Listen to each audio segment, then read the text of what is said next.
Apa dalam kitab kita ini iaitulah tentang bagaimana dan kenapa. Itu dia panggil hikmah di sebalik kenapa disyariatkan demikian. Itu dia panggil hikmah. Kenapa solat? Kenapa kita puasa? Kenapa disuruh buat benda ni? Kenapa dilarang daripada makan benda-benda ni? Jadi kenapa ini adalah menarik untuk kita faham. Lebih-lebih lagi di zaman kita hari ini, zaman kita berdepan dengan orang banyak menggunakan akal. Kenapa suruh macam ni? Kenapa Islam contohnya dalam bab pusaka? Kenapa yang perempuan dapat satu, laki-laki dapat dua? Ini tidak adil, semuanya adik-beradik. Bila kita nak, macam mana nak jawab kalau disentuh isu ni kepada orang-orang yang lemah kepercayaan mereka terhadap Islam? Tak kira lah orang ni orang Islam sendiri, anak orang Islam, ataupun orang ni yang bukan Islam, yang baru nak berjinak dengan Islam. Jadi kita kena menangani semua golongan ini mengikut nilai ataupun pemikiran mereka. Jadi insya-Allah sebahagian daripada sumbangan kitab kita ni, Keindahan Islam ini, untuk menjawab persoalan tersebut. Dalam bab yang kita bincang ini, bab yang ke-7 ini, iaitulah keindahan Islam di dalam bidang akhlak. Yang kita duduk hari ini di zaman ketandusan isu ini. Orang boleh belajar ilmu berbagai-bagai, tapi ilmu akhlak, ilmu inilah yang disebut secara rasmi dalam Islamnya, dia panggil ilmu akhlak ataupun tazkiyatun nafsi. Tapi kalau nak menama moden sikit, dia panggil ilmu tasawuf. Cuma kalau kita cari ilmu tasawuf dalam kitab-kitab hadis, tidak akan jumpa. Nabi akan sebut akhlak, innama bu'istu liutammima makarimal akhlak, aku dibangkitkan untuk menyempurnakan akhlak. Jadi ilmu akhlak ini ilmu asas kepada segala penyakit yang terlibat dengan penyakit-penyakit dalaman yang disebut dengan nama amradil qulub, penyakit hati. Penyakit hati duduk di mana? Duduk di penyakit, duduk dalam hati. Maka pembersihan jiwa dalam masalah ini yang sangat penting untuk kita tahu kemana hala tuju kita dan bagaimana kita nak menangani penyakit yang melanda kita dan melanda masyarakat hari ini. Keindahan Islam dalam seruannya kepada akhlak yang terpuji. Antara keindahan agama Islam yang suci ini ialah ajarannya merangkumi semua seruan kepada akhlak yang mulia. Akhlak yang mulia, kalau nak tengok, Islam ajar semua sekali. Tak payah cari 5S, 10S. Kita hari ni kehilangan identiti. Bila nak buat benda, 10S. 5S, 10 tak cukup lagi. Tak apalah berapa 10 pun. Yang penting S ni semua dalam Islam. Cuma kita kadang-kadang terlupa nak ambil hak orang tu, ambil orang ni. Tengok-tengok, Islam sudah ada.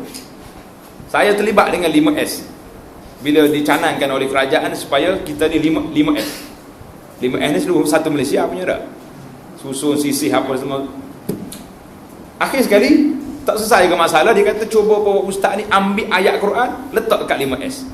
Saya kata terbalik, S mari dulu ke Quran mari dulu. Jadi kita terbalik. Kita jadi ambil S Jepun tu nak pasang Quran kat situ. Jadi kita kata tak apalah. Dah Jepun tolong cari, tolong istinbat daripada Quran, kita nak tunjuk pada Jepun, yang kamu buat ni Quran sudah hajar 1400 tahun dulu. Jangan pula kata ini tak ada dalam sunnah lah. Jangan. Kita cuba beri, dia panggil dalam kaedah ilmu fiqh, dia panggil at-takyif. Takyif ni mengubah suai yang ada itu kepada jadikan dia Islam. Kita sunatkan dia dulu. Kalau istilah kan. Nak suruh dia jadi Islam tu. Kalau nak tengok, dia kata seruan kepada akhlak yang mulia sangat mengambil berat tentang adab-adab yang murni dan memberi amaran kepada pengikutnya daripada akhlak yang sebaliknya, seperti melakukan perbuatan yang buruk dan kelakuan yang dicela. Ia adalah agama yang syamil, yang lengkap dengan semua perkara yang dipuji oleh syarak dan akal, merangkumi semua maslahah, kebaikan dan manfaat untuk individu dan masyarakat, serta mengambil kira semua perkara yang menjamin kehidupan yang baik kepada penganutnya yang beramal dan komited dengan hukum hakamnya.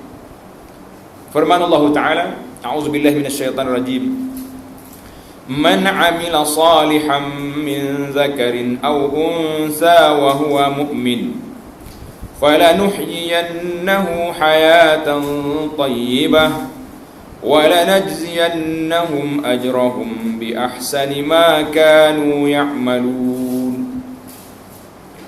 Sesiapa yang mengerjakan amal soleh, baik laki-laki maupun perempuan. Tengok, cuba tengok dalam ayat-ayat yang menggalakkan amal soleh, Allah akan pisah antara laki-laki dengan perempuan. Innal muslimina wal muslimat wal mu'minina wal mu'minat, akan ada nanti. Kenapa diasingkan? Biasa kalau mari ayat hukum, ya ayyuhallazina amanu, hei orang beriman. Tak ada ya ayyuhal mu'minat. Orang perempuan kadang-kadang dia tanya, kenapa tak sebut kami? Maknanya kami terlepas dengan hukum ni? Tak ada, tak lepas. Dia duduk di bawah kawalan orang lelaki dalam bab hukum. Tapi dalam amal soleh, masing-masing nak buat. Masing-masing berlomba-lomba. Suami atau isteri, atau suami dan isteri mesti berlomba untuk membuat amal kebajikan. Tak kira siapa dia lebih kuat dalam masalah ini, tidak ada queen control dalam masalah ibadah. Dalam bab lain mungkin kita boleh kata, ini dia ni kena kacau ke isteri dia ni. Dalam bab ibadah, isteri boleh bertahajud dengan keizinan suami dia. Kalau yang tak ada suami lagi hebat. Dia boleh mengaji pagi dan petang, boleh bertahajud malam sampai cerah. Nak puasa tak ada waktu yang dilarang, alhamdulillah. Jadi tengok ayat ni, cuba perhatikan ayat-ayat yang menyebut tentang kelebihan akhlak, ayat yang menggalakkan ibadah, maka dia akan pisah laki-laki dengan perempuan. Macam ayat kita baca ni, min zakarin au unsa, siapa yang melakukan amal yang soleh dari laki-laki dan atau perempuan, dengan syarat wa huwa mu'min. Ini syarat. Buatlah banyak mana amal soleh, tinggi setara mana darjat dia dalam bab apa saja, tapi iman yang tidak ada, maka orang ni tak cukup syarat. Belum buka akaun, kata orang, akaun belum buka lagi. Macam mana nak buka akaun? Baca, mengucap 25 syahadah, beriman dulu. Maka sungguhnya akan kami berikan kepadanya kehidupan yang baik, dan sesungguhnya akan kami beri balasan kepada mereka dengan pahala yang lebih baik daripada apa yang telah mereka kerjakan. Kalau nak kira ni para jemaah, yang kita kerja ni banyak mana? Yang sedap sangat, suka sangat kita ni nak syurga? No. Banyak mana membuat amalan yang kita nak? Banyak. Banyak mana? Berapa jam satu hari? Tapi syurga yang dijanjikan oleh Allah Ta'ala itu, Nabi sebut dalam hadis Qudusi, mala ainur ra'at wala uzunun sami'at wala khatara ala qalbi bashar. Tak pernah mata tengok, tak pernah telinga dengar, tak pernah terfikir dalam hati. Ini standard syurga Tuhan nak beri kepada kita. Betul-betul apa yang disebut dalam ayat ini, bi ahsani ma kanu ya'malun. Mereka kerja segi, pahala yang begitu ganda. Syurga yang nak diberi ini tidak ada, tak pernah dipikir oleh pemikiran manusia. Kalau kita boleh memikir macam banglo macam ni lah, kau pesan ni lah, kondominium ni, tak ada. Itu bukan berlaku.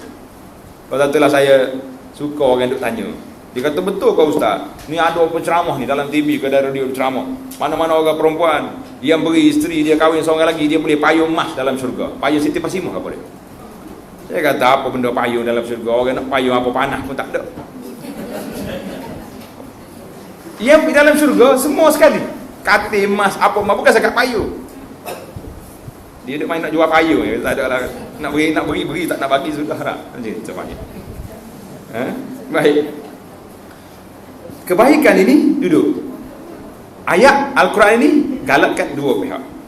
Allah Subhanahu Wa Taala telah memberi jaminan dalam ayat ini bagi mereka yang beriltizam dengan agama. Orang yang beramal dengan agama ini, laki-laki maupun perempuan, akan diberi kehidupan yang baik di dunia, dan mereka juga akan mendapat ganjaran yang sebaiknya di akhirat kelak.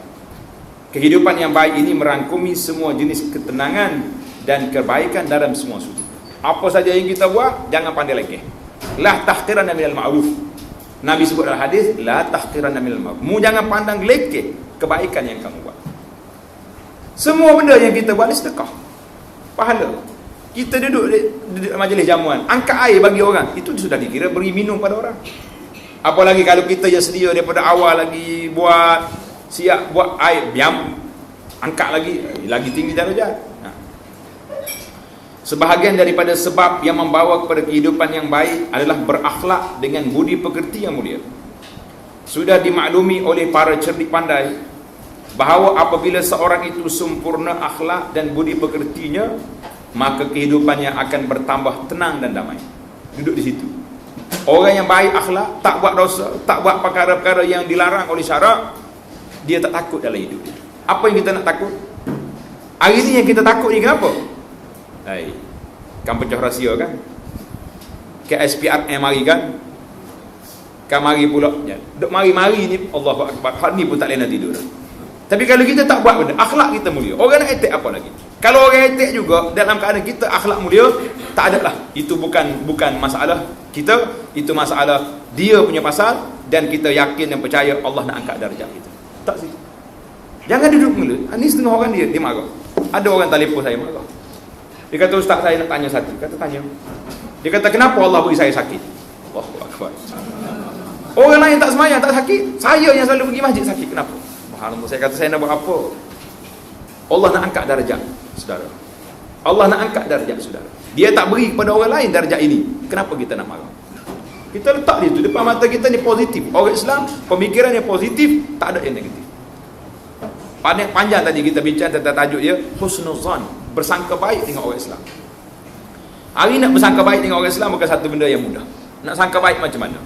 Hari-hari orang letak yang fitnah depan mata kita. Kadang-kadang orang yang tak percaya, tak ada dalam kepala kita orang ni buat mungkar. Tapi kalau orang tayang, macam mana nak buat? Yang menayang tu pula orang agak ada ciri-ciri kebaikan juga. Payah nak tangkis. Syariat Islam yang agung ini mendidik manusia dengan kasih sayang, rahmat, kasihan belas, dan berlemah lembut bersama mereka. Mereka umpama satu jasad. Apabila ada satu anggota yang merasa sakit, maka seluruh anggota lain turut merasainya. Ini bandingan yang Nabi kita buat sangat tepat. Sakit gigi tak boleh nak tidur. Gigi yang sakit, bukan mata. Kalau nak kira, sakit kaki, menangis, mata yang menangis. Patut mata kata relax, cool. Awak yang sakit kaki, tapi kenapa dia menangis? Ini menunjukkan kita nak merasai, menjiwai bahawa bila orang Islam sakit, saudara kita di Palestin sakit, saudara kita di Syria sakit, ditembak, kita merasai penderitaan mereka. Bagaimana nak merasai? Paling tidak, paling minimum yang kita boleh angkat tangan, Allahumma ansurhum, ya Allah berikanlah bantuan kepada mereka dengan doa kita. Alhamdulillah. Kalau kita boleh beri bantuan lebih daripada itu lebih tinggi darjat. Ia juga seumpama sebuah binaan yang satu, teguh meneguh antara satu sama lain. Untuk menguatkan kenyataan ini, bacalah firman Allah Ta'ala, innamal mu'minuna ikhwatun fa aslihu baina akhawaykum wattaqullaha la'allakum turhamun. Sungguhnya orang mukmin adalah bersaudara, kerana itu damaikanlah antara kedua-dua saudaramu, dan bertakwalah kepada Allah supaya kamu mendapat rahmat. Orang Islam ikhwah, bersaudara. Kita ini tak jadi bersaudara orang Islam. Dia lebih kepada benda lain. Nak jadi saudara ni mesti ada tambahan syarat lagi. Yang pertama Islam, yang kedua satu warna, baru jadi saudara. Kalau warna lain tak jadi selalu. Itu je masalah. Siapa yang bawa ni? Orang putih mari. Penjajah dia tidak akan balik tanpa menanam bibit-bibit perpecahan dalam masyarakat. Yang kita pula belajar dengan orang putih tak habis. Orang putih tak ada masalah sama dia. Kita yang jadi masalah sama kita. Nak kata apa? Ayat Quran ini dalam surah Al-Hujurat. Surah Al-Hujurat bagi saya di zaman penuh dengan pancaroba fitnah ini menjadi surah yang wajib untuk kita tadabbur. Bacalah surah Al-Hujurat. Kalau kita ada kelompok-kelompok usrah, tinggallah baca Yasin untuk sehari dua ni. Baca surah Al-Hujurat dengan makna, dengan artinya sekali. Sangat kritikal, zaman hari ini sangat kritikal. Malam saya baca khutbah tentang ikhwah, tentang masalah kritikal masyarakat hari ini. Saya kata syaitan pun pening dengan pembawa fitnah di zaman moden. Syaitan pening. Tak pening macam mana? Apa yang dia nak ajar lagi? Nak suruh buat video set? Ada. Nak suruh tulis bahasa Arab? Tulis lama dah. Nak suruh tulis dalam internet? Sudah ada. Syaitan nak ajar apa lagi? Lebih pada itu. Pening syaitan nak fikir. Macam mana dia? Tak payah dah. Tak ada kerja dah aku ini. Pakai seruh kopok ni. Ini masalah. Realiti kita bercakap hari ini. Kita bercakap dia. Dalam sudut akhlak kita hari ini, ukhuwah al-Islamiyah hancur. Jadi, kerana itulah saya kata surah Al-Hujurat ini menjadi kewajipan kepada semua masyarakat. Di zaman kita duduk hari ini, baca hak ni dulu. Kalau nak buat kelompok pergi ziarah rumah-rumah, kata nak pergi baca surah apa? Surah Al-Hujurat. Kenapa tak baca Yasin? Musim ni tidak musim Yasin. Yasin malam Jumaatnya. Hari lain surah Al-Hujurat. Baca dengan terjemahan dia, dengan tak terjemah biasa pun boleh faham. La yaskhar qaumun min qaumi, jangan perlis satu kaum dengan Luala yang tabaqtukum ba'd, jangan makan sebahagian kamu dengan sebahagian. Nak ke tidak kita makan daging bangkai? Yang ni pun tak payah baca, tak payah buku tafsir Ibnu Katsir. Kita yang ngaji tafsir sikit-sikit ni boleh faham masalah ni. Kau tak boleh faham lagi? Boleh tak? Syariah yang sempurna ini juga datang membawa rahmat kepada golongan lemah yang terdiri daripada orang fakir, orang miskin, anak-anak yatim dan orang yang kurang upaya. Syariah ini juga mengajar agar menghormati orang tua, memuliakan orang yang mempunyai kelebihan serta membesarkan orang yang berilmu. Jadi kita ajarlah. Orang ada kelebihan kita mulia, orang ada ilmu kita muliakan. Muliakan lain dengan memuja. Kena faham. Hari ini kita bimbang satu fenomena apabila macam berlaku satu pemujaan kepada orang. Bila mari tosih ni kak, habis sujud tangan sampai sujud sampai kaki, sujud lagi. Bila kita kata tak boleh sujud pada manusia, dia kata ini bukan sujud, ni hormat. Nabi Adam boleh sujud kepada iblis, disuruh sujud pada Adam. Subhanallah, mau nak jadi iblis. Setarah kita dengan iblis sujud pada la ilaha illallah. Tengok. Itu pemikiran mari akhir sekali daripada menghormat kepada pemujaan. Kita kena ingat isu pemujaan ini itu sangat berat. Saya baru ni pergi satu tempat. Orang kata sini saya kubur ustaz sini, tok guru besar sini. Sebab zaman dulu dia yang bawa dakwah ke sini. Pergi ziarah kubur biasalah. Ziarah kubur. Assalamualaikum. Masuk-masuk saya tengok penuh dengan duit tabur situ. Saya cakap ambil duit. Dia kata buat apa? Boleh ke penagih dah ada susah kita. Yang kita mana pergilah tak tabur masjid buat tandas buat apa kata. Pergi letak duit tu ayah tu nak beli apa lagi? Dia tak bangun makan burger dah tak ayah dalam kubur tu. Tapi punya pemikiran masyarakat. Dia boleh mikir lagi. Ada setengah kubur tu bukan zakat duit, sekali dengan surat. Letter head siap lagi tulis. Cop kat bawah tu tuan, tolong doakan saya begini-gini. Bila tu ayah tu bangun baca suratmu? La ilaha illallah. Tengok dia punya pemikiran dahsyat kita main. Main dia punya maksud. Ini bukan isu akhlak lagi, isu akidah. Isu akidah menyentuh isu akidah apabila kepahaman kita lebih kepada khurafat yang akhir sekali kita bawa jadi macam ni. Jadi kerana itulah kita bimbang hari ni. Bila tengok orang pelik-pelik, buat timbul ke isu karamat, isu orang ni jangan main. Jadi hengok mulut lah macam. Akhir sekali pemujaan. Tengok Syekh Abdul Qadir Al-Jailani rahimahullah. Abdul Qadir Al-Jailani orang yang alim, orang yang wara', orang yang hebat. Dia punya pengajaran tentang akidah dia jelas. Beriman pada Allah Azza wa Jalla, akhlaknya tinggi. Tapi pemujaan yang berlaku kepada dia, tuan-tuan kalau terkejut kalau dengar. Biasa dengar Abdul Qadir Jailani. Kena ada dia dah. Kau pergi juga buat majlis haud Abdul Qadir Jailani. Pergi juga. Satu hari dia berjalan, tiba-tiba dia tengok seorang makcik duduk menangis. Dia bertanya, kenapa menangis makcik? Oh, dia kata saya, anak kesayangan saya mati. Habis tak ada lah saya mati. Abdul Qadir Jailani berhenti, ambil dia punya ni kain serban dia lontar malaikat. Kena ke malaikat tu. Turun balik, dia kata kenapa kamu ambil nyamuk orang makcik ni? Hantar balik nyamuk anak dia. Dengan kain serbannya tu tak payah pakai bom apa lagi. Dengan apa? Jadi akhir sekali takdis pemujaan berlaku, maka orang semakin hari semakin melonjak naik. Itu di antara isu yang bahaya kalau kita tidak menangani. Isu akhlak ini satu isu yang besar. Tapi kita menghormat orang tua, hormat tak ada masalah. Memulia orang yang punya kelebihan tidak menjadi masalah. Tapi jangan sampai peringkat pemujaan yang kita bimbang, serta membesarkan orang yang berilmu. Orang yang berilmu kita hormat dan kita mengambil manfaat daripada ilmu mereka. Sebuah sistem yang sempurna bagi menjamin setiap individu dalam masyarakat akan mendapat haknya dan memerintahkan mereka agar menunaikan tanggungjawab masing-masing dengan baik supaya masyarakat Islam hidup dengan kehidupan yang baik dan bahagia. Kita tahu Allah Subhanahu wa taala mengutus nabinya Muhammad sallallahu alaihi wasallam kepada masyarakat. Masyarakat jahiliyah zaman dulu. Masyarakat jahiliyah disebut jahiliyah lah. Ni ada orang SMS saya ustaz macam mana nak buat ni? Saya hidup zaman jahiliyah. Saya tulis. Saya jawab balik. Sempat ke dengan Abu Jahal dengan Abu Lahabnya? Kita tanya balik lah. Dia kata taklah sampai peringkat tu. Dah. Jangan kata hidup zaman jahiliyah, kita kata kita hidup dalam keadaan lara, leka. Down lah sikit kita punya cara. Nanti orang tengok dia kata dia ni jahiliyah, rupanya dahsyat juga kita. Jadi kita jangan jatuhkan diri kita sampai peringkat itu depan orang, tapi depan Allah Taala waktu bermunajat tak apa. Kita boleh mengaku apa yang kita buat. Tak mengaku pun tak tahu. Tapi sebaik-baiknya tak payah detailkan depan Allah Taala. Nanti orang dengar. Kalau suami duduk detail depan Allah, ya Allah aku dulu begini-gini. Kebetulan isteri dia sedar tidur waktu tu, pukul 2:30 pagi. Dia dengar Pak Cik Haji dia. Nasib baiklah kahwin dah, kalau tak jadi. Berat sangat rupanya. Kita cuba sebutnya, ya Allah aku dulu engkau tahulah segala hal aku. Sebut engkau tahu tu, kita ingatlah apa yang kita buat, kemudian minta ampun. Tak payah detail-detail, setengah orang ni tulis lagi surat. Dia SMS kat kita lagi, dia jahiliah sama dulu. Untuk saya tanya dia tu, sempat dengan Abu Jahal ke tak? Dia kata dah, tak sempat.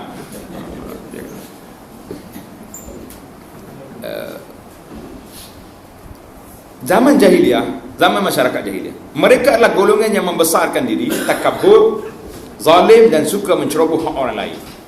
Boleh kita guna perkataan ini kepada orang yang melakukan sifat ini. Kita kata innaka mru'un fika jahiliyah. Kan Nabi sebut, ada seorang sahabat tu, dia kata mu ni ada sifat orang jahiliyah. Bukan mu jahiliyah, sifat takabur, sifat sombong, ini sifat orang jahiliyah.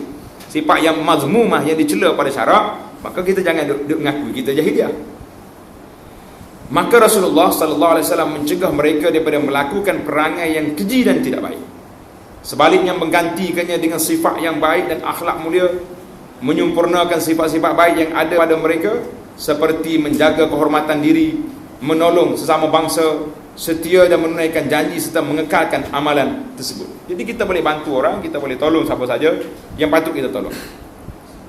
Rasulullah sallallahu alaihi wasallam telah dibangkitkan dengan membawa agama yang agung yang menjadikan akhlak mulia sebagai asas utama dan tujuan yang besar. Din, akhlak, agama kita ni akhlak. Dia kata kalau belajar akhlak saja tak ada syariah. Siapa kata? Siapa dia pisah syariah dengan akhlak? Yang memisahkan antara syariah dengan akhlak ni fakulti saja. Fakulti pengajian. Saya belajar di fakulti bahasa. Ada seorang ustazah, anak murid pergi tegur dia, kenapa ustazah ni kaya telekong tak apa kemah? Dia kata ustazah dulu waktu dekat belajar kat universiti dekat Kairah dulu, belajar bahasa, lurah, sastera Arab, bukan belajar agama. Subhanallah, siapa yang pergi datang ke Mesir pergi mengaji benda tu? Boleh, kerana hujah dia tak nak beramal dengan syariat itu, dia nak pisahkan. Dia sendiri yang memisahkan. Siapa dia? Tak ada perbezaan. Syariat itu menamakan mata air agama, perundangan yang Tuhan turun. Maka di bawah syariat kita kata akhlak ada, halal haramnya ada, apa semua hadis tafsir semua duduk di bawah syariat Islam. Jadi kenapa saya itu fakulti syariah, ini fakulti, tapi dari sudut agama syariat satu, tidak ada yang membezakan di antara, cuma cabangan dia panggil furu', itu boleh diperkecilkan untuk mudah kita nak belajar. Jadi semua sekali duduk di bawah akhlak yang mulia. Hal ini kerana perangai yang baik dan menambahkan iman, akan menambahkan iman seseorang itu. Sabda Rasulullah sallallahu alaihi wasallam, akmalul mu'minina imanan ahsanuhum akhlaqa. Jelas. Akmalul mu'minina imanan ahsanuhum akhlaqa. Orang mukmin yang paling sempurna imannya ialah orang yang paling baik akhlak. Imanlah kuat setara mana pun, tapi akhlak tak baik, tak jadi. Sebut dalam cerita akan datang nanti. Orang pergi tanya Nabi sallallahu alaihi wasallam, ya Rasulullah, makcik ni kuat puasa siang, tahajud malam. Puasa siang hari, malam bertahajud. Tapi satu je masalah, mulut laser. Laser orang panggil sekarang. Laser, cakap banyak, suka kutuk orang. Nabi kata hiya finnar. Orang ni masuk neraka. Sebab dia baik dengan Allah, tak baik dengan manusia. Jadi kita tak seimbang. Kalau kamu baik dengan Allah, kenapa tidak baik dengan makhluk Allah? Kalau kamu baik beribadat banyak kepada Allah Ta'ala, kenapa tidak beribadat dalam komunikasi, dalam muamalah kita dengan manusia? Itu tidak seimbang namanya. Orang yang paling baik kuat iman dia, ahsanuhum akhlaq khuluqan, orang yang baik akhlak dia. Hadis ini diriwayatkan oleh Imam Abu Daud, At-Tirmizi. Rasulullah sallallahu alaihi wasallam adalah manusia yang paling sempurna iman dan mempunyai akhlak yang paling baik. Allah Subhanahu wa taala telah memujinya dengan berfirman, wa innaka la'ala khuluqin azim. Sesungguhnya kamu benar-benar berbudi pekerti yang agung. Allah bagi satu sijil khas anugerah kepada Nabi sallallahu alaihi wasallam, khuluqin azim, muni akhlak yang sangat agung. Banyaklah contoh-contoh yang kita tengok. Tak mampu kita nak cerita satu persatu cara ringkas, kerana sangat menarik kalau kita tengok akhlak Nabi sallallahu alaihi wasallam. Datang seorang badui jumpa Nabi. minta bantuan. Nabi suruh pegawai dia beri bantuan. Bila dia ambil, Nabi tanya, ahsantu ilaik, aku buat baik daripada mu? Dia kata, tak lagi. Kamu tak buat baik, banyak lagi harta Allah Ta'ala beri pada kamu tak bagi, duk simpan. Bahasa dia kasar. Kasar ada bahasa. Kasar. Jadi sahabat-sahabat bangun, nak ambil tindakan lah. Nabi kata, biarkan, jangan kacau dia. Nabi masuk dalam rumah dia, panggil pakcik ni, dia tambah lagi bantuan. Nabi kata, macam mana? Ahintu alaika, aku dah kesian belah kepada kamu buat baik. Dia kata, na'am, sekarang ni buat baik. Bila dia rasa Nabi buat baik dia terus doa, ya Allah, berikanlah berkat kepada Muhammad dengan harta dia, ahli dia. Subhanallah, doa. Nabi kata, baik. Mu perasan ke tidak, waktu mu bercakap kasar di masjid tadi, ramai orang jeling engkau. Kata, nampak jugalah, macam gitulah seolah-olah. Nabi kata, oleh kerana kamu telah menggoriskan perasaan sahabat-sahabat aku, maka besok kamu datang masjid, aku akan isytiharkan kamu dah cakap baik. Boleh? Dia kata boleh. Esok Nabi panggil balik, ya akhal Arab, orang Badui, pakcik Badui, mari sini. Nabi kata, semalam dia cakap kasar kan? Tengok hari ni apa dia cakap. Apa dia cakap hari ni? Dia pun cakap baik. Nabi kata, betul ke tidak aku dah buat baik? Betul ya Rasulullah. Dia pun doa pada Nabi SAW, nampak berlembut cakap. Nabi kata, kamu ini dengan orang yang kamu dakwah seolah-olah seperti unta liar dengan orang ramai. Bila tengok unta dia masuk kampung, lembu ke, kuda ke liar, kita suruh budak-budak pergi kejar, suruh orang kampung pergi halau dia, lari ataupun dia lompat atas orang. Kenapa kamu tak biarkan tuan dia yang pergi ambil, uruskan benda tu? Suruh tuan dia pergi ambil. Jadi kalau tuan dia pergi, pandailah, mungkin unta tak ada nama, ada nama dia, ada cara dia panggil, bawa makanan, bawa rumput, mari sini. Bila sampai dekat, baru letak tali kat tengkuk, baru tarik. Nabi kata, inilah aku dengan kamu. Kalau aku biarkan pakcik Badui ni pada kamu semalam, apa jadi agak-agak? Kena kerja teruk. Nah, penampat sah dah kena. Penyempak mungkin kena je. Mungkinlah kita kata andaian. Jadi kalau Nabi kata, kalau aku biarkan orang Badui ni semalam kepada kamu akan kerjakan dia. Tapi oleh kerana aku yang menangani, aku yang tahu akhlak itu yang boleh mengubah manusia, dalam masa sekejap saja Rasulullah telah ubah pemikiran orang Badui. Dia telah doa kepada Nabi dan sanggup tarik balik ucapan dia yang tak baik di masjid semalam. Ini akhlak. Jadi bagaimana kita hari ini, isu akhlak ini, sebab tu saya kata isu yang sangat kritikal hari ini. Kita kena bincang secara teliti, kena sebarkan akhlak yang mulia supaya kita dapat duduk merealisasikan wa innaka la'ala khuluqin azim. Nabi SAW yang bawa agama ini mempunyai budi pekerti yang sangat besar, maka umatnya itulah kedudukan kita. Rasulullah SAW mencapai taraf tersebut kerana baginda mematuhi semua perintah Allah di dalam Al-Quran. Semua. Dia yang kata tinggal sikit.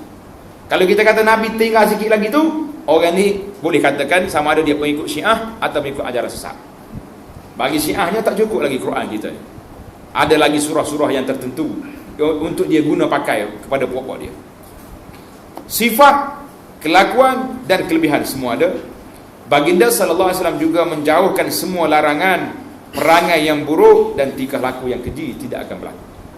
Nabi sebagai model, contoh, qudwah, uswah, ini contoh dia.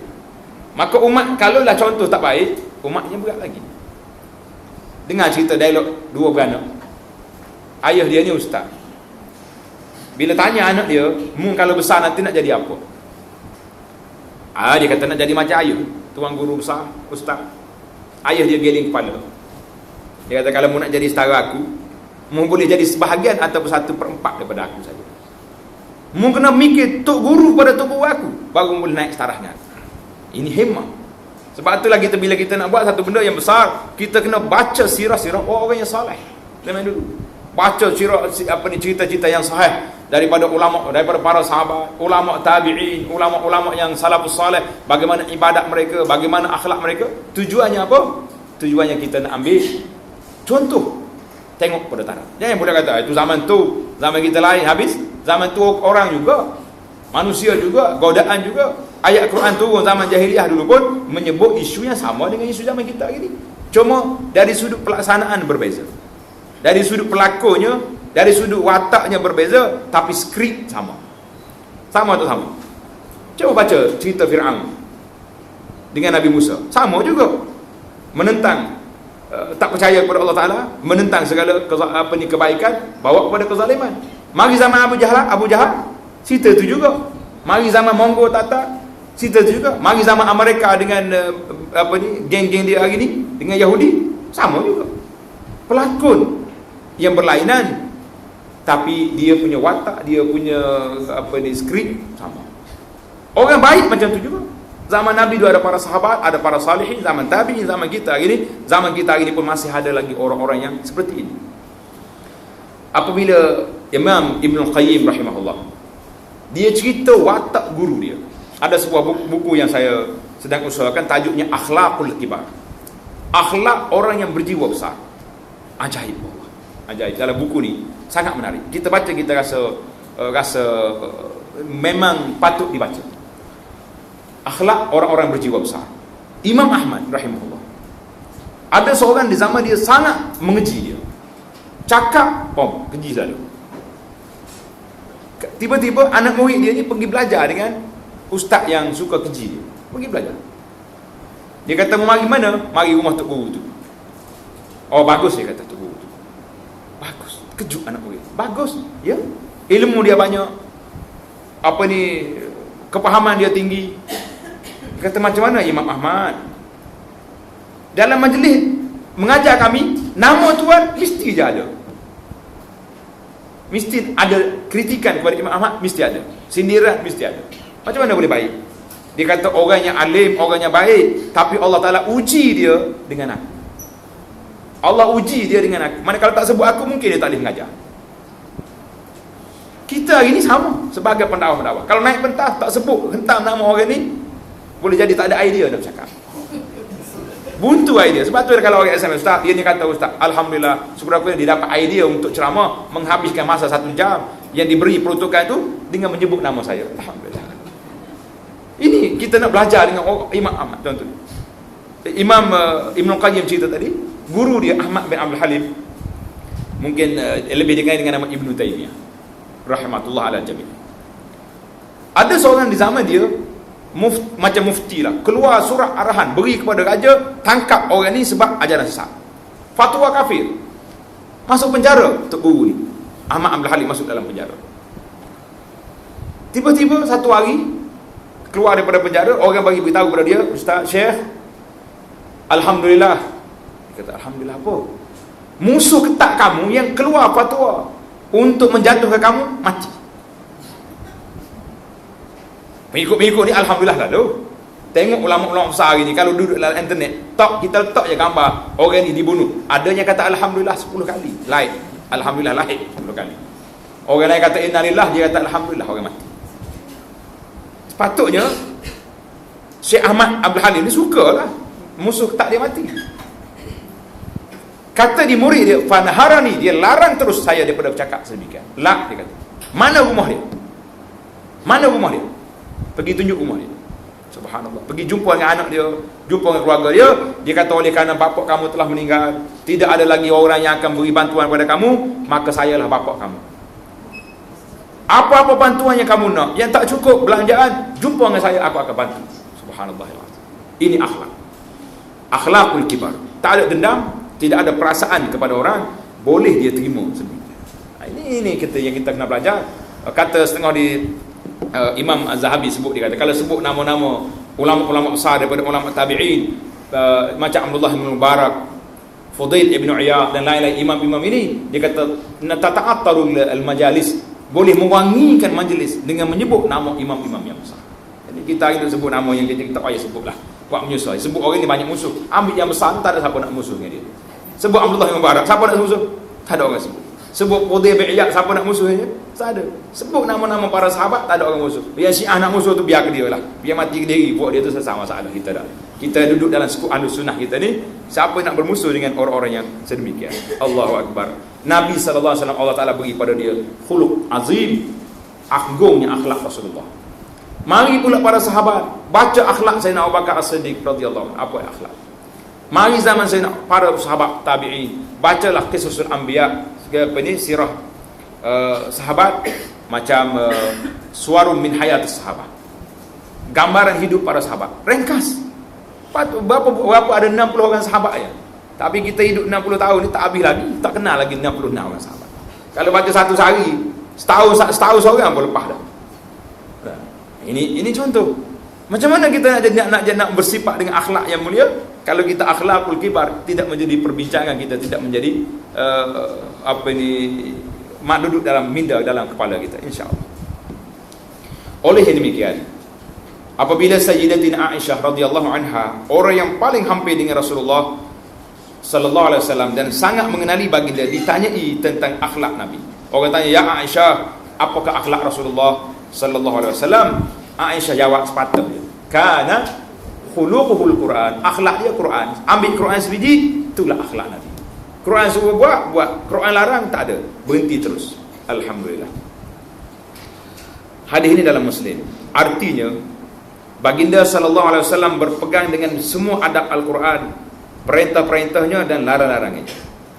Penjelasannya, semua cerita tentang akhlak mulia Nabi menyuruh agar melakukannya atau menggalakkannya adalah merupakan akhlak Rasulullah sallallahu alaihi wasallam. Manakala setiap larangan yang Allah Subhanahu wa taala larang ataupun perbuatan yang dimurkainya, maka Rasulullah sallallahu alaihi wasallam sangat menjauhinya. Jadi kita cuba senarai hari ini, berapa banyak di antara larangan dengan suruhan yang telah kita patuh.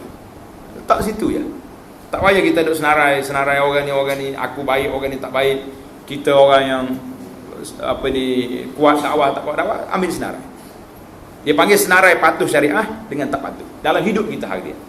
Bermula daripada akidah, ibadat, muamalat, keluarga, akhlak, tak situ.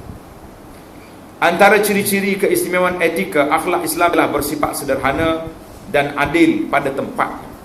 Adil pada tempat. Islam menyuruh bersifat rahmat, lemah lembut pada tempatnya, tetapi dilarang daripada bersifat tersebut di tempat yang tertentu yang memerlukan kekuatan, seperti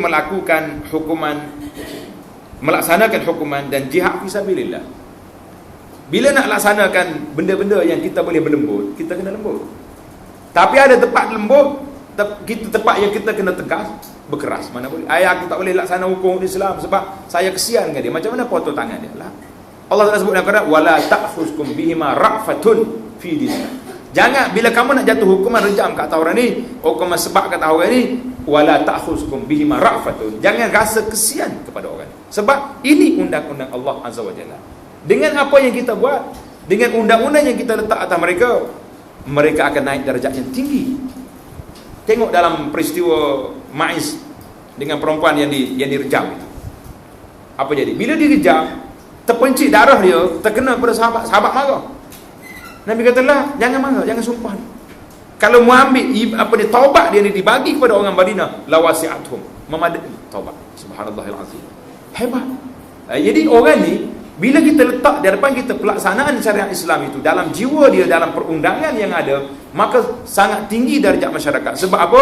Dia duduk di bawah inayatillah, di bawah pengawasan Allah Azza wa Jalla. Ketika itu baru kita nampak indahnya Islam, luasnya rahmat, kasih sayang akan tersebar. Berpunca daripada mana? Daripada sifat tadi. Jadi peraturan di sini dari segi psikologi, kita kena berlembut tempat yang lembut. Imam Ghazali kata, siapa dia berlembut di tempat yang sepatutnya keras, orang itu lemah. Saya berlembut, sepatut kita kena tegas. Bukan lembut tu lemah nama dia. Dan siapa dia bersikap kasar, keras di tempat yang sepatut lembut, itu bodoh nama. Imam Ghazali kata. Saya tak suka sebut kata bodoh, tapi kalau Ghazali kata sebut, kita sebutlah kita je lah. Memang bodoh lah tempat boleh berlembut, kenapa nak keras? Sebab itulah kita kadang-kadang dengan anak kita pukul dia macam musuh yang tak pernah jumpa lebih daripada di lahat datu. Kadang-kadang nyebab anak sendiri. Contoh kan, pukul, ini anak. Islam membenarkan kita pukul dia, rotan dia, sekadar nak menakutkan saja, bukan nak buat musuh. Pak, bagi sikit, nak lagi, nak buat lagi, tak nak dah. Sudah, ni dok, kacik gigi kerak-kerak ni, kerja kaki lagi mak ayah. Ini bukan musuh kan? Dengan musuh kita tak kata apa pula. Takut. Nah, kalau orang sekat kereta kita, Berani bercakap dengan engkau. Melawan aku, mai. Lari dah. Tinggal kereta jawab dia, pergi ke musuh. Tapi dengan anak sendiri kita buat benda ni. Jangan. Imam Ghazali marah. Dia kata apa? Berlembut di tempat yang sepatutnya keras, itu lemah. Berkeras di tempat yang sepatutnya lembut, ini tak jadi. Orang bodoh dia panggil. Subhanallahil azim. Banyak akhlak yang kita belajar sangat tinggi. Islam mengajar kita agar bersifat sabar dan menjauhi sifat marah bagi kepentingan diri sendiri. Ingat, sabar, marah kerana diri, tak usah. Tapi marah kerana Allah, itu tidak jadi. Intisar lillah, lain bukan intisar lin nafsi. Itu sangat berbeza. Tetapi sebaliknya bersifat lemarah pada jalan Allah ketika melihat kemungkaran. Kalau kita lihat orang ni buat benda mungkar, wajib kita kena larang mengikut kemampuan kita. Dengan tangan, tangan. Oh, dia kata saya tak mampu dengan tangan, mana boleh pergi pukul orang. Siapa kata semua dengan tangan hari ni pukul? Tak ada. Hari ni kebanyakan dengan tangan, maksudnya dengan kuasa yang ada. Dengan tangan, dengan hujung pen yang kita ada. Tak ada siapa marah. Kita yang saya meluluskan. Beri. Lulus, tak lulus. Sekat, dilepaskan. Sokong, tak sokong. Dua tu. Dengan hujung jari belakang, dengan hujung pensel belakang. Carilah. Buatlah yang sepatutnya, yang terbaik untuk menyelesaikan masalah umat setakat mana yang kita boleh buat. Ini dia panggil intisar lillah. Kita marah kerana Allah, itu tentu. Tapi marah kerana kita, tak boleh. Ini jaga maruah diri, saya mempertahankan diri saya. Ini orang tak dapat bertemu dengan Allah Azza wa Jalla. Dengar ada cerita seorang perempuan yang dizalimi. Majlis kita dengan Amal Muslimat ni patut cerita ni. Seorang perempuan dizalimi oleh orang. Dia ni pula jenis tak cakap. Saya kata ni doa silent. Doa cara senyap ni bahaya. Bila makcik ni tak cakap, dia berdoa dengan Allah Ta'ala saja, senyap, dia tak kata apa. Tiba-tiba orang yang buat zalim kepada dia ni sakit. Sakit tak tahu penyakit apa. Bawa hospital reject, tak ada penyakit, balik. Pergi Pak Tok Bomo, Tok Bomo kata tidak kena sihir ni. Kalau kena sihir bertempik dah. Bomo yang bagilah ahli-ahli ruqyah syariah ni. Kalau pergi tempat Dajjal, Bomo Dajjal tu, hak ni kan habis benda. Habis account. Saya dengar cerita baru ni, Dajjal Bomo baru ni pula, dia panggil Dajjal model. Dengar ada cerita dia? Dia panggil Bomo sihir, Bomo MLM. Siapa dia boleh bawa lagi pesakit-pesakit lain, dia punya naik taraf juga. Allahu Akbar. Sampai 20,000 boleh. Bomo MLM juga. Bawa kita mari sini tak ada MLM dah. Hak lain-lain lah. Ni cakap bahaya. Dia punya taktik punya cerita. Jadi apa nak jadi sini? Orang pergi jumpa dia, dia kata, "Hei, makcik, orang ni gini-gini, maaflah kat dia." Dia senyap, dia tak kata. Tak kata na'am, la. Yes, no, tak ada apa, senyap. Saya tak tahu. Dia dengan Tuhan je lah, tak tahu. Serah ke Tuhan. Tak mahu kata apa. Dia serah. Semua kezaliman ini serah kepada Allah Ta'ala. Tuhan balas. Jadi kena penyakit yang teruk macam ni, tak kena buat apa. Akhir sekali, ustaz-ustaz ni kesian kepada pesakit ni, tak tahu buat apa. Sakit-sakit. Nak bagi ubat, tak ada penyakit. Ini berat kita. Kalau sakit ada ubat. Orang panggil ada juga ikhtiar. Akhir sekali, tapi orang tahulah si sakit ni memang khianat ke makcik. Maka satu hari 2-3 orang ustaz pergi rumah dia. Makcik, Allah, dia kata, jahat sungguhlah dia tu. Dia buat gini. Akhir sekali makcik ni terlepas cakap. Dia kata memang orang ni jahat gini. Dia kutuk kawan tu. Ustaz-ustaz yang pergi ni semua berkata Alhamdulillah. Baru ni, oleh kerana dia serahkan tugas ini kepada Allah, dia tidak membela diri dia sendiri, Allah yang jaga. Hari ni oleh kerana makcik ni telah kutuk, bermakna dia telah marah kepada orang ni kerana diri dia. Ini perbezaan. Dia marah kerana siapa? Intisalin nafsi, kerana marah diri dia. Ketika itu insya-Allah kita akan jumpa penyakit orang ni. Ini bahaya. Kalau senyap kerana Allah Ta'ala, tak nampak. Tapi oleh kerana dia boleh kutuk kawan ni, bermakna dia telah membela diri dia sendiri. Pada waktu itu nampaklah apa penyakitnya pakcik ini dan boleh diubati. Allah, saya baca cerita ni, Allahu Akbar. Bahayanya doa secara senyap. Orang yang tak membela diri, Nabi kita ini bela diri selalu atas dasar menjaga kehormatan diri dan keluarga. tukar bangun habis dah tu dah. Sekampung dia telefon pagi tu. Habis topak cari lagi. Nak bela diri. Tak payah kita senyap. Kalau kita ni orang baik, orang yang bari, yang tuduhan yang dibuat tadi bukan terkena atas pada kita orang yang tidak demikian, Allah Ta'ala ya tawallal amru, kita serah Allah Ta'ala yang akan menangani masalah ini, ia setimpal dengan apa yang dibuat oleh orang. Allahu Akbar. Tinggi dia punya darjah. Demikianlah setiap sifat yang Allah perintahkan melalui kitabnya dan yang Rasulullah sallallahu alaihi wasallam sampaikan melalui sunnahnya, sebagaimana firman Allah Ta'ala, inna hadzal qur'ana yahdi lillati hiya aqwam. Sungguhnya Al-Quran ini memberikan petunjuk kepada jalan yang lurus. Dalam ayat Quran ini surah Al-Isra ayat 9. Tuan-tuan balik rumah ataupun pergi ke library, cari tafsir, nama dia Adwa'ul Bayan. Apa nama tafsir?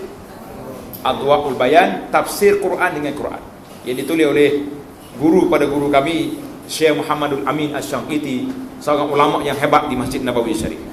Tafsir ayat Quran ini, inna hadzal Quran yahdi lillati aqwam. Dia syarah di sini ayat berapa muka surat menceritakan bahawa bagaimana petunjuk Al-Quran di dalam menangani masalah umat. Alhamdulillah, salah satu buku kecil dia yang saya terjemah, nama dia Islam Agama Sempurna. Diterbit oleh Telaga Biru. Islam Agama Sempurna. Kalau payah nak faham pula, cari pula dalam Abu Anah Madani tu syarah kepada kitab tu. Saya dah hurai satu persatu cara ringkas untuk memahami betapa sempurnanya Islam ini duduk di mana. Semua sistem, daripada sistem akidahnya, sistem ibadatnya, sistem perundangannya, semua sekali dapat kita tangani masalah kerana dia sempurna. Orang yang sempurna je yang boleh menyempurnakan orang lain. Orang yang tak sempurna, macam mana nak sempurna orang lain? Allah Subhanahu Wa Taala menceritakan bahawa kitabnya Al-Quran membawa petunjuk ke jalan yang paling baik, teguh dan adil. Petunjuk ini merangkumi semua aspek, sama ada ibadat, muamalat, akhlak dan adab sopan. Semua masuk dalam tu. Agama Islam yang memandu manusia kepada akhlak yang terpuji. Berdasarkan ajarannya, setiap sifat yang baik dan perangai yang mulia, pasti Islam akan menyuruh dan menggalakkannya. Jangan kata apa, tak ada dalam Islam suruhlah, hak baik boleh. Sebaliknya,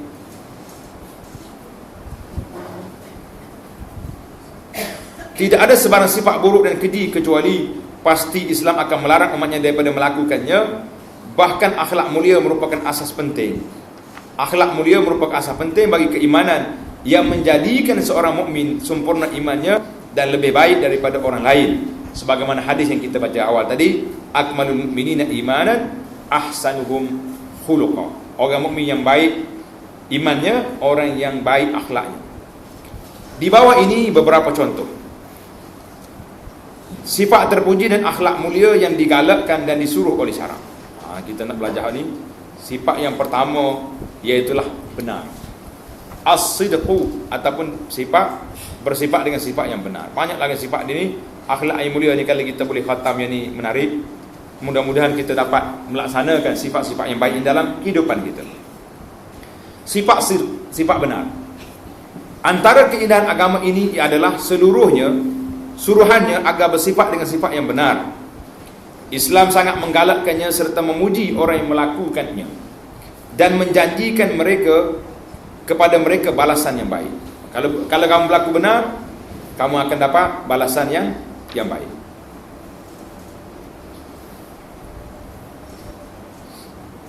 Firman Allah Ta'ala, ya ayyuhalladzina amanu taqullaha wa kunu ma'as sadiqin.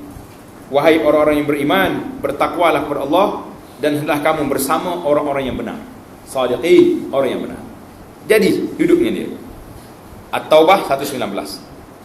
Sabda Nabi sallallahu alaihi wasallam, alaikum bis-sidqi fa inna as-sidqa yahdi ilal birr wa innal birra yahdi ilal jannah wa ma yazalu ar-rajulu yasduqu wa yataharra as-sidqa hatta yuktaba 'inda Allahi siddiqan wa iyyakum wal kadhib fa innal kadhiba yahdi ilal fujur wa innal fujura yahdi ilan nar wa ma yazalu ar-rajulu yakdhibu wa yataharra al-kadhib hatta yuktaba 'inda Allahi kadzdzaba. Jadi ayat hadis ini etika tentang benar. Hendaklah kamu bersifat benar. Kerana sifat benar akan membawa kepada kebaikan, dan kebaikan akan membawa kepada syurga. Sentiasalah seorang lelaki itu. Nanti orang perempuan marah pula, kenapa tak ada perempuan? Maksudnya dipanggil alal ghalib. Biasanya kalau Nabi kita cakap tu dengan orang laki-laki, dia sebut kan, bercakap benar dan berusaha untuk bersifat benar, hingga Allah SWT menulisnya di sisinya sebagai seorang siddiq, orang yang benar. Hendaklah kamu menjauhi sifat dusta, kerana dusta akan membawa kepada kejahatan, dan kejahatan itu pula akan membawa kepada neraka. Jika seorang laki-laki itu sentiasa bercakap dusta dan berusaha untuk bersifat dusta, sehingga Allah Ta'ala menulisnya di sisinya sebagai seorang pendusta. Sifat dusta, maka ditulis cop, orang ni pembohong, pendusta. Cakap apa pun, cakap sikit, dusta. Maknanya kalau tak dusta tu bukan dia tu lah. Riwayat Al-Bukhari dan Muslim. Antara kesan beriltizam dengan sifat benar bagi seorang individu masyarakat, yang pertama, tersebarnya perasaan aman dan tenang dalam kalangan masyarakat. Tersebar kerana manusia memberi kepercayaan kepada orang yang benar dan menyerahkan amanah kepadanya dalam semua urusan. Kita tahu dia ni cakap benar ni, apa saja pun tak pernah sembunyi, tak pernah dia kelentong, tak pernah cakap bohong. Orang akan beri kepercayaan. Yang kedua, orang yang bersifat benar disayangi oleh manusia. Mereka mendengar cakapnya serta memberi kesan dalam hati mereka. Kita kalau orang cakap benar ni, Allahu Akbar, nak dengar dia ceramah pun kita rasa sedap. Tapi kalau kita tahu seorang penceramah ni dalam TV ke dalam mana-mana menulis, kita tahu dia ni jenis pendusta. Kalau dia bercakap tentang kebenaran, kita terima ke tidak? Pandai cakap. Tengok TV pun tutup. Pasal itulah kita kena pilih orang yang kita nak belajar, biar betul-betul kita yakin dengan ilmu dia, keikhlasan dia, barulah masuk dalam hati. Kalau tidak, kita dengar sambil lewa. Nak buat macam mana? Masjid kat kampus saya, dia mari saya dengar gitu, sambil-sambil dia main SMS.